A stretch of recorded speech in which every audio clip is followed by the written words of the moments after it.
तो friend good morning. आप सब कैसे हैं फ्रेंड? मैं आशा करता हूँ आप सब अच्छे होंगे। हाँ तो फ्रेंड हैप्पी न्यू ईयर और आप सभी को नव वर्ष की हार्दिक शुभकामनाएं। और फ्रेंड मैं हूँ सऊदी अरब में और यहाँ का टाइम हो रहा है 8:09। जी हाँ फ्रेंड, मॉर्निंग का 8-9 AM हो रहा है फ्रेंड टाइम। तो फ्रेंड आज का टॉपिक रहेगा इजराइल जॉब्स के बारे में। जी हाँ फ्रेंड, इजराइल जाने के लिए क्या क्या प्रोसेस है फ्रेंड आपसे बता दूं कि आज है 1 जनवरी 2025 और सभी का ड्रीम होता है, जो भी हमारे इंडियन भाई लोग हैं कि मतलब ज़्यादा से ज़्यादा भाई लोग कमेंट करते हैं कि सर इजराइल जॉब्स के बारे में बताइए, ठीक है ना, इजराइल का क्या प्रोसेस है, ठीक है।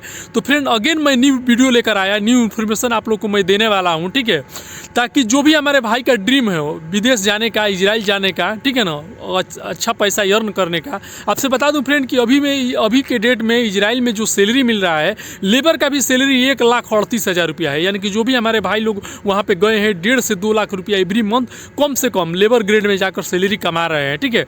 तो आप लोग को मैं बता दूं फ्रेंड कि गुड इन्फॉर्मेशन एक है, जो अपने यूपी के कैबिनेट मंत्री है अनिल राजभर, यानी कि श्रम विभाग के मंत्री, उन लोग वो ऑलरेडी बता चुके हैं कि इंडिया यूपी से केवल ओनली फॉर यूपी से 6,000 बंदे, यानी कि 5,600 6,000 बंदे जा चुके हैं इजराइल, ठीक है ना, और जाकर ऑलरेडी 1.5 से 2 लाख रुपया एवरी मंथ कमा रहे हैं। फिर नया वैकेंसी 25,000 ऑलरेडी आने वाला है, ठीक है ना, जनवरी से फरवरी में स्टार्ट हो जाएगा, ठीक है। तो मैं सोचा कि क्यों ना आप लोग से बताया जाए, ठीक है ना, ताकि आप लोग एक्टिव रहे, जो डॉक्यूमेंट्स लगेगा वो सब अपना अपडेट करके बना कर रेडी रखे, क्या क्या डॉक्यूमेंट्स चाहिए, ठीक है ना, क्या प्रोसेस है, ठीक है ना, कितना एज चाहिए। मैं फिर से अगेन मैं बताने वाला हूँ कि इजराइल जाने के लिए कितना एज होना चाहिए, इसके बारे में मैं बात करूंगा। बहुत से हमारे भाई लोग कमेंट भी करते हैं, जो भी हमारे पुराने सब्सक्राइबर और व्यूअर लोग हैं उन लोगों को पता है फ्रेंड, वो जो बराबर हमारे वीडियो देखते हैं उन लोगों को मालूम है, मैं सब कुछ बताता हूं। लेकिन बहुत से हमारे भाई लोग जो डेली नए जुड़ते हैं, 100-200 लोग पर डे जुड़ते हैं, तो उनको जानकारी नहीं रहता, तो नए नए कमेंट भी करते हैं। तो मैं भी अपनी तरफ से कोशिश करता हूँ फ्रेंड कि आप लोग को नया रिप्लाई दूँ, जो भी आपका कमेंट रहे उसके बारे में पूरा इन्फॉर्मेशन दूँ, एक एक पॉइंट पे मैं वीडियो बनाऊं और आप लोग को बताऊं, ताकि आपका कोई भी छोटा भी डाउट हो, ठीक है ना, वो क्लियर हो सके, ठीक है। तो फ्रेंड अगेन मैं बताऊंगा कि इजराइल जाने के लिए क्या क्या डॉक्यूमेंट्स कंपलसरी है, यानी कि कौन कौन से डॉक्यूमेंट्स होना चाहिए, कितने पढ़े लिखे लोग भाई जा सकते हैं, कौन से भाई जा सकते हैं, कि आप कम पढ़े लिखे लोग जा सकते हैं इजराइल। ECNR के बारे में बताऊंगा कि कौन कौन पासपोर्ट वाले जा सकते हैं वहाँ पे, कितना एज वाले जा सकते हैं और लास्ट एज जो लिमिट है वो कितना चाहिए, इसके बारे में बात करूंगा, ठीक है ना। तो फ्रेंड वीडियो बहुत ज़बरदस्त होने वाला है, वीडियो स्किप मत कीजिएगा, पूरा देखिएगा वीडियो। अगर आपका भी ड्रीम है इजराइल जाने का और 1.5-2 लाख रुपया महीने का अगर सैलरी कमाने का है तो पूरा वीडियो देखिएगा। तो ओके फ्रेंड, वीडियो स्टार्ट करने से पहले आप सभी से एक छोटा सा रिक्वेस्ट है कि अभी तक आप चैनल पर नए होंगे तो प्लीज़ चैनल को सब्सक्राइब कर लीजिए, बगल में बेल आइकन घंटी दबा दीजिए ताकि सबसे पहले नोटिफिकेशन आप तक पहुँचे। तो चलिए वीडियो स्टार्ट करते हैं। तो फ्रेंड देखिए, अगर आप इंडियन हैं, ठीक है ना, तो अगर आप कोई नौकरी का अच्छा तलाश कर रहे हैं विदेश में, यानी कि बाहर, इंडिया से बाहर जाने के लिए, इंडिया से बाहर कंट्री का, तो मेरे हिसाब से भी सबसे बेस्ट रहेगा इजराइल जाना, ठीक है ना। इजराइल में क्योंकि फ्रेंड जो लेबर का भी सैलरी है 1,38,000 रुपया है। जी हाँ, 1,38,000 रुपी एवरी मंथ सैलरी मिल रहा है, प्लस 16 से 17,000 रुपया वहाँ पे बोनस मिलता है, ठीक है। फ्रेंड हम लोग विदेश क्यों जाते हैं, विदेश क्यों आते हैं? मैं ही यहाँ पे सऊदी अरब में क्यों आया हूँ? पैसा कमाने के लिए, ज़्यादा से ज़्यादा पैसा अर्न करने के लिए, ठीक है। अगर फ्रेंड अगर ज़्यादा से ज़्यादा पैसा अर्न नहीं करने का रहता, 10,000 20,000 कमाने का रहता, तो इसके लिए हम लोग इंडिया में भी काम कर सकते हैं, इंडिया में भी कमा सकते हैं। लेकिन अगर हम लोग घर छोड़ के, परिवार छोड़ के, बाल बच्चे छोड़कर, फैमिली छोड़कर, माता पिता को छोड़कर अगर विदेश जा रहे हैं तो ज़्यादा से ज़्यादा पैसा तो चाहिए भाई। अगर हम लोग सऊदी ही आकर कमा रहे हैं, यहाँ पर अगर 40,000 मिल रहा है, या इजराइल जाकर 1.5 लाख मिल रहा है, तो हम लोग इजराइल क्यों ना जाए? अगर यूरोप कंट्री जाकर 2 लाख मिल जा रहा है तो हम लोग यूरोप क्यों ना जाए? तो फ्रेंड इसीलिए मैं बता दे रहा हूँ कि अभी के डेट में अगर आपका भी ड्रीम है विदेश जाने का, अगर कोई मतलब दूसरे देश में जाकर कमाने का, तो मेरे हिसाब से सबसे बेस्ट रहेगा इजराइल कंट्री। इजराइल है, फिर से जर्मनी है, जापान है, यूरोप कंट्री है, ठीक है ना, वहाँ पे सैलरी ज़्यादा मिलता है, ठीक है फ्रेंड। तो आइए हम बात करेंगे, ठीक है ना, क्या क्या डॉक्यूमेंट्स चाहिए इजराइल जाने के लिए, कितना एज चाहिए। तो फ्रेंड सबसे पहले हम बात करेंगे इजराइल का जो इंटरव्यू होता है वो टू टाइप में होता है, दो प्रोसेस में होता है। एक होता है फ्री रिक्वायरमेंट जॉब, ठीक है ना, यानी कि एनएसडीसी के द्वारा, यानी कि इंडिया गवर्नमेंट और स्टेट गवर्नमेंट। जैसे यूपी में अभी आप देखें आईटीआई कॉलेज पर जो रिक्वायरमेंट अभी चल रहा था, इंटरव्यू चल रहा था, वो टोटल फ्री रिक्वायरमेंट था। टोटल फ्री रिक्वायरमेंट का मतलब उसमें बस आपका टिकट का और थोड़ा 10,000 रुपया आपका कुछ डॉक्यूमेंट्स प्रोसेस का पैसा देना था, यानी कि 60-70 हज़ार रुपये टोटल आपका खर्चा लगेगा, ठीक है। और एक जो होता है वो एजेंसी के द्वारा, यानी कि इंडिया गवर्नमेंट द्वारा जो ऑफिस है, मतलब एजेंसी, वो लोग भेजती है, लेकिन उसमें पैसा ज़्यादा लगता है, 3 से 4 लाख रुपया तक भी, 2 से 2.5 लाख, 3 लाख, 4 लाख, जैसे जैसे वो लोग ऑफिस वाले हैं वो अपना वसूलते हैं, ठीक है ना। तो दो प्रोसेस से आप इजराइल जा सकते हैं, एक एनएसडीसी के द्वारा से जा सकते हैं, मतलब गवर्नमेंट के द्वारा, और दूसरा है कि आप एजेंसी के द्वारा जो जा सकते हैं, जिसमें डायनेमिक ऑफिस है, एशिया पावर है, अम्बे कंसल्टेंसी है, तरह तरह की बहुत सी ऑफिस है। तो उसमें ध्यान देने का बात यह है कि जो गवर्नमेंट द्वारा लाइसेंस और सर्टिफाइड ऑफिस है उसी से आप जाइएगा। नहीं, अगर आपको फ्री में जाना है तो टीसी के द्वारा आप अप्लाई करके जा सकते हैं, ठीक है ना। इस पर भी मैं वीडियो बनाया हूँ, दोनों टाइप में मैं वीडियो बनाया हूँ। अगर आपको इन्फॉर्मेशन चाहिए तो मेरा अदर वीडियो में आप देख सकते हैं। अब फ्रेंड हम बात करेंगे कि इजराइल जाने के लिए क्या क्या डॉक्यूमेंट्स कंपलसरी होना चाहिए। सबसे पहला चीज़, ठीक है, तो फ्रेंड डॉक्यूमेंट्स में सबसे पहले मैं बता दूं कि आपके पास एक्सपीरियंस सर्टिफिकेट, पासपोर्ट होना चाहिए। सबसे कंपलसरी चीज़ है पासपोर्ट, यानी कि जब तक आपके पास पासपोर्ट नहीं रहेगा। पासपोर्ट क्या है, जैसे आपका इंडिया में रहने के लिए आपका आधार कार्ड है, वैसे ही आपको विदेश में जाने के लिए आपका आधार कार्ड है, ठीक है ना। अगर वो आपके पास एक आइडेंटिटी है, यानी कि अगर आप किसी दूसरे देश में जाएंगे तो आपके पास पासपोर्ट होना चाहिए। पासपोर्ट नहीं रहेगा, अगर आप कोई दूसरा देश में एंट्री कर रहे हैं, जैसे देखिए ये बॉर्डर है, ठीक है ना, हम लोग का कैंप का ये बॉर्डर है, तो ये तार जैसे क्रॉस करके, जैसे मान लीजिए कि ये अपना देश है, वो दूसरा कोई देश है, क्रॉस करके जैसे जाएंगे, अगर आप बिना पासपोर्ट का एंट्री करेंगे तो समझ लिए तुरंत वहाँ से आपको पकड़ कर तुरंत घुसपैठिया करार दे दिया जाएगा और जेल में डाल दिया जाएगा। तो इसीलिए पासपोर्ट आपको आपके पास होना चाहिए। किसी भी देश में जाएंगे तो वो एक प्रूफ हो रहता है कि हाँ आप इंडियन है, पाकिस्तानी है, बांग्लादेशी है, नेपाली है, या कोई से देश के हैं। उस पर गवर्नमेंट का आपका मोहर रहेगा, ठीक है ना, और सब कुछ मतलब उस पर लिखा रहेगा, आपका नाम, गाँव, पूरा एड्रेस, पता, सब कुछ। तो पासपोर्ट किसी भी देश में जाने के लिए मतलब आपका वैलिडिटी प्रदान करता है, ठीक है ना, एक आइडेंटिफाई है, ठीक है। सबसे पहला डॉक्यूमेंट्स जो चाहिए वो पासपोर्ट चाहिए। इसके बाद फ्रेंड आपका बायोडाटा चाहिए। बायोडाटा यानी कि जन्म कुंडली, जिस पे आपका नाम, गांव, आप कौन सी कंपनी में काम किए हैं, किस तारीख में काम किए हैं, किस ट्रेड में काम किए हैं, आपका पासपोर्ट का date, issue date, expiry date, आपका डेट ऑफ बर्थ, सब कुछ लिखा रहता है। आपका परमानेंट एड्रेस, प्रेजेंट एड्रेस,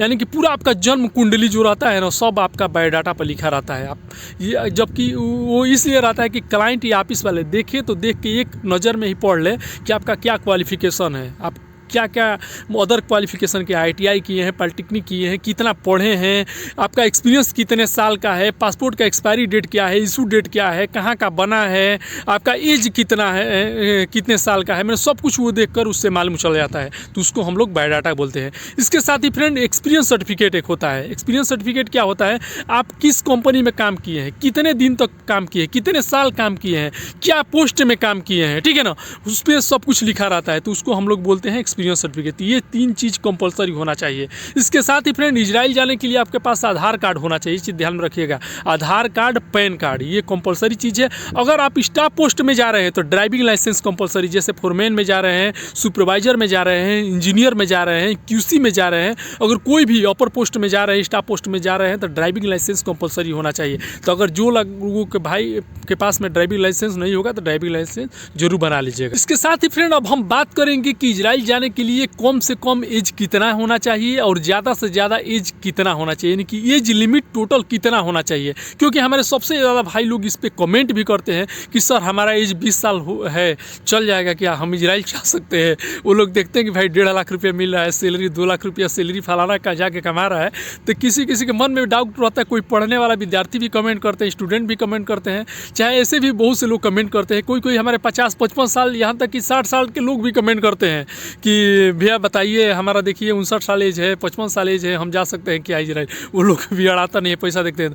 तो भाई इजराइल जाने के लिए जो स्टार्टिंग एज है वो 24 ईयर है। जी हाँ, 24 साल। 24 साल से अगर कोई कंपनी में तो 25 साल भी मांग रहा है, लेकिन स्टार्टिंग जो एज है 24 ईयर है, यानी कि 24 साल से अगर आपका एज एक दिन भी कम है तो आप इजराइल नहीं जा सकते। ये चीज़ ध्यान में रखिएगा। 24 साल आपका एज है तो ही आप इजराइल जा सकते हैं। ये इंडिया गवर्नमेंट द्वारा नहीं वो किया है, ये इजराइल गवर्नमेंट मांगा है कि हमको 24 साल से ऊपर वाले बंदे चाहिए, ठीक है ना।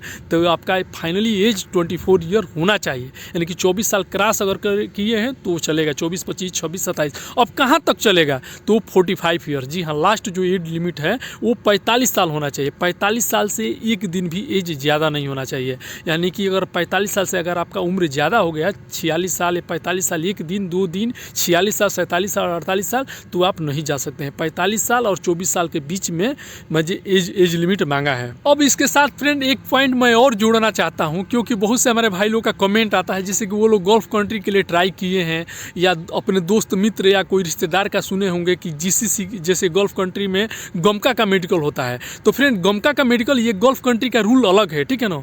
तो क्या इजराइल के लिए भी ऐसा हार्ड मेडिकल होता है, गमका का मेडिकल होता है? तो फ्रेंड मैं आपका डाउट ये भी क्लियर कर दे रहा हूँ। आप लोगों को भी पता है फ्रेंड कि मैं आप लोग का छोटा छोटा पॉइंट, एकदम माइनर जो पॉइंट रहता है ना, एकदम छोटा छोटा वो पॉइंट मैं लेकर आता हूँ और आप लोग का डाउट क्लियर करता हूँ, ठीक है फ्रेंड। तो उसका टेंशन आप मत लीजिए। कोई रिश्तेदार का मेडिकल अगर गल्फ कंट्री में आने के लिए, कतर आने के लिए, कुवैत आने के लिए, सऊदी आने के लिए फेल हो गया है, वो लोग अगर गल्फ कंट्री में नहीं जा रहे हैं तो इसका टेंशन आप मत लीजिए, क्योंकि इजराइल में गमका का मेडिकल नहीं होता है फ्रेंड। केवल गमका का मेडिकल होता है गल्फ कंट्री में, यानी कि अगर आप सऊदी आ रहे हैं, दुबई आ रहे हैं, कतर आ रहे हैं, कुवैत जा रहे हैं, बहरीन आ रहे हैं, ओमान आ रहे हैं, तो यहाँ पे गमका का मेडिकल मांगता है ये लोग गल्फ कंट्री, जिसमें HBS है, ठीक है ना, कैंसर है, TB है, ब्लड प्रॉब्लम है, एक्सरा है। एक्सरा में अगर शरीर में, बॉडी में होल है, जैसे कि एक्सरा में अगर छेद दिखा दिया, ठीक है ना, सीना में, तो वो लोग वो हो जाता है। लेकिन इजराइल में ऐसा कुछ नहीं है। मेडिकल होता है, हार्ड ही होता है, लेकिन गमका जैसा नहीं होता है। वहाँ पे थोड़ा छूट रहता है, ठीक है ना। तो वैसा कुछ प्रॉब्लम नहीं है, वहाँ का मेडिकल थोड़ा नॉर्मल होगा, ठीक है ना, आप निकल जाएंगे। यानी कि मन से डाउट हटा दीजिए कि गमका का मेडिकल होना है। गमका का मेडिकल वहाँ पे नहीं होता है, ठीक है ना। वो नॉर्मल मेडिकल होता है, उसमें ज़्यादा से ज़्यादा बंदे फिट हो जाते हैं। फ्रेंड 2025 अभी स्टार्ट हो गया, आज है 1 जनवरी, और अगर आपको भी अच्छा कोई तलाश है विदेश जाने के लिए, अच्छा पैसा अर्न करने के, तो मैं आपको बताऊँगा।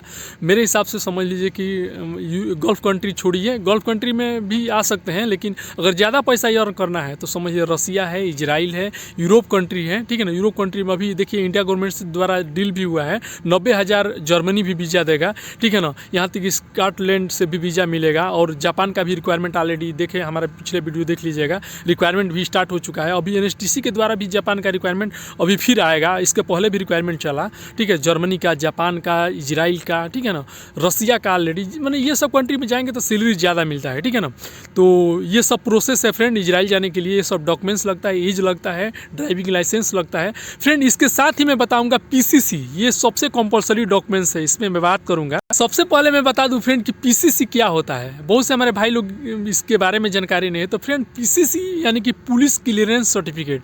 जी हाँ फ्रेंड, पुलिस क्लियरेंस यानी पुलिस के तरफ से एक क्लियरेंस सर्टिफिकेट मिलता है, जो कि वो बताता है कि ये बंदा इंडियन पेनल कोड यानी कि IPC के धारा के तहत इसके ऊपर कोई क्राइम नहीं है, केस नहीं है, यानी कि साफ सुथरा छवि वाला बंदा है, कोई मर्डरी नहीं है, कोई रेफरी नहीं है, ठीक है ना, कोई रबरिंग नहीं किया है, यानी कि किसी तरह का क्राइम में लिप्त नहीं है फ्रेंड। इसलिए कि अगर आपको इजराइल जाना है तो PCC का सर्टिफिकेट जब तक आप ले जाकर ऑफिस में देंगे नहीं, ऑफिस वाला इजराइल भेजेगा नहीं, तब तक वहाँ से वीज़ा आपको मिलेगा नहीं, और तब तक आपका फ़्लाइट नहीं होगा। अगर चाहे आप कितना अच्छा नंबर से पास क्यों ना कर लिए, इंटरव्यू अटेंड क्यों ना कर लिए, ठीक है ना, आप एक्सीलेंट भी इंटरव्यू निकाल लिए, तो भी आपका फ़्लाइट नहीं होगा जब तक आपका छवि अच्छा नहीं रहेगा, पुलिस क्लियरेंस सर्टिफिकेट जब तक आपका नहीं मिलेगा। तो सबसे इंपॉर्टेंट चीज़ है PCC। वहाँ पे जाने के लिए जो सबसे पहला, जब सबसे कंपलसरी डॉक्यूमेंट्स है वो PCC है। तो फ्रेंड अब हम बताएंगे PCC क्या होता है, PCC कैसे बनता है। तो ये तो मैं बता दिया, PCC यानी पुलिस क्लियरेंस सर्टिफिकेट। और जो बनता है फ्रेंड, जैसे आपका पासपोर्ट कार्यालय से पासपोर्ट बनता है, वैसे ही आपको ऑनलाइन कराना पड़ता है PCC का। एक डेट मिलता है, वो डेट में आपको पासपोर्ट कार्यालय जाना पड़ता है, वहाँ पे जाकर आपका वेरिफिकेशन कराना पड़ता है, और वेरिफिकेशन करने के बाद से एक रसीद वो लोग देंगे, और उसके बाद आप घर चले आएंगे। उसके बाद पासपोर्ट कार्यालय से आपका नियर अबाउट जो भी आपका नज़दीक का थाना है, वहाँ पे एक फिर वो लोग वेरिफिकेशन का कागज़ भेजेंगे, फिर पुलिस वाला आपका पूरा वेरिफिकेशन करेगा। क्योंकि फ्रेंड अगर आप कोई भी क्राइम किए रहेंगे तो आपका नज़दीकी जो पोस्ट ऑफिस पुलिस स्टेशन है, पुलिस कार्यालय है, पुलिस स्टेशन है, वहाँ पर रिपोर्ट दर्ज रहता है, तो तुरंत पासपोर्ट कार्यालय से कागज़ आएगा तो वो लोग लिख पढ़ कर भेज देंगे कि नहीं ये बंदा के ऊपर केस चल रहा है, ये तो अभी फलाना का हाथ गोड़ तोड़ कर अभी आया है, इसके ऊपर केस चला है, या मर्डर किया है, या मैंने कोई भी क्राइम है। अगर आपका कोई क्राइम नहीं रहेगा तो तुरंत साफ सुथरा लिख के भेज देंगे। और थोड़ा बहुत अगर कोई प्रॉब्लम होगा तो वहाँ पे जाकर आप सुलह करा लीजिएगा, जो भी पार्टी से आपका वो होगा, क्योंकि पीसीसी बिना पीसीसी का आपका फ्लाइट नहीं होगा। फ्रेंड टोटल मेरे हिसाब से मैं तो डॉक्यूमेंट्स के बारे में भी बताया, पीसीसी के बारे में बताया, ठीक है ना, क्या क्या डॉक्यूमेंट्स चाहिए, पीसीसी कैसे बनता है। इसके साथ ही फ्रेंड मैं आपसे बता दूं कि इसके बारे में बताया कि एज कितना चाहिए, इसके बारे में बताया। अब हम बात करेंगे कि इसका प्रोसेस कैसे करें। जैसे कि हमको इंटरव्यू अटेंड करना है, आपको इंटरव्यू अटेंड करना है, तो देखिए फ्रेंड अभी 25,000 वीज़ा आने वाला है, मैंने 25,000 रिक्वायरमेंट आने वाला है केवल यूपी गवर्नमेंट में। ये मतलब यूपी गवर्नमेंट, यूपी का जो कैबिनेट मंत्री है अनिल राजभर वो बोले हैं, ठीक है ना, श्रम विभाग मंत्रालय है, ठीक है ना, तो वो बोले हैं। तो अभी रिक्वायरमेंट जनवरी से स्टार्ट हो जाएगा, जनवरी फरवरी से स्टार्ट हो जाएगा, ठीक है ना। तो फ्रेंड अगर आप चाहते हैं तो अपना डॉक्यूमेंट्स पूरा रेडी कर लीजिए, एज बराबर है तो देख लीजिए पूरा डॉक्यूमेंट्स। हाँ, साथ में आधार कार्ड, पैन कार्ड, नाम का चेंजिंग नहीं होना चाहिए, डेट ऑफ बर्थ का चेंजिंग नहीं होना चाहिए, ध्यान में रखिएगा, ठीक है ना। सब कुछ रेडी रखिए, जैसे रिक्वायरमेंट आएगा मेरा वीडियो आएगा, मेरा ही नहीं मेरे जैसे हज़ारों लोग वीडियो बनाते हैं, बताते हैं। ऐसे आप NSDC के द्वारा जाना चाहते हैं तो NSDC पे भी आप चेक कर सकते हैं, www.nsdc.com, उस पर भी आप चेक कर सकते हैं। रिक्वायरमेंट रहेगा तो तुरंत मालूम चलेगा। और आपसे बता दूं फ्रेंड कि अगर आप फ्री रिक्वायरमेंट जाना चाहते हैं तो उसमें 60-70 हज़ार रुपये लगता है। जो NSDC का हेड ऑफिस है दिल्ली में है और एक कार्यालय बनारस में भी है, ठीक है ना, वहाँ पे भी आप जाकर अपना डॉक्यूमेंट्स जमा कर सकते हैं, दिल्ली में भी जमा कर सकते हैं। जैसे रिक्वायरमेंट आएगा तो वो लोग कॉल भी करते हैं, ठीक है ना। और नहीं तो पता करते रहिए, नहीं तो हमारे जैसे किसी के भी जो भी आपके मतलब बिलीव के जो भी आपके चैनल हैं, ठीक है ना, उस पर बिलीव करके उस पर रुके रहिए। रिक्वायरमेंट जैसे आएगा इन्फॉर्मेशन आप लोग को जरूर मिलेगा। तो ओके फ्रेंड, ये था पूरा इजराइल का टोटल प्रोसेस, ठीक है ना, इंटरव्यू से लेके, वीज़ा से लेके, डॉक्यूमेंट से लेके टोटल इन्फॉर्मेशन मैं बताया। तो आई होप कि हमारा इन्फॉर्मेशन आप लोग को अच्छा लगा तो लाइक कीजिएगा, अपने दोस्तों को भी शेयर कीजिएगा, और अभी तक आप चैनल पर नए हैं तो प्लीज़ चैनल को सब्सक्राइब कर लीजिएगा। मिलते हैं नेक्स्ट वीडियो में, आज के लिए बाय बाय, गुड।